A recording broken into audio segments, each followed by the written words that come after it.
araw lamang matapos pumasok ang Hamas at naghasik ng lagim sa loob ng Israel, nagumpisa rin ng walang habas na rocket at missile attacks ng grupong Hezbollah sa mga pamayanan ng Israel na may 20 kilometro lamang mula sa Israeli-Lebanese border. Dahil dito ay napilitang magtago sa mga bomb shelters ang mga sibilyang Israeli sa nasabing lugar at gumanti naman ng airstrikes ang Israeli Air Force. Ngunit sa pagdaan ng mga linggo at buwan, imbis na matinag sa mga ginawang pagbomba ng Israel, ay mas lalo pang tumindi ang pagpapaulan ng bomba ng Hezbollah. Kaya napilitan ng Israeli government na ilikas ang mahigit 60,000 na mga sibilyan at isara ang ilang dosenang farms at factories doon.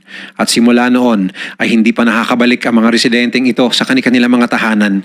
Kaya sa paghupa ng digmaan sa Gaza ay pinagtutuunan naman ng pansin ng IDF ang Hezbollah na matagal na nilang binalaan na makakatikim ng resback kapag hindi ititigil ang kanilang pananalot sa mga sibilyan. Ayon kay Israeli Prime Minister Benjamin Netanyahu, ay responsibilidad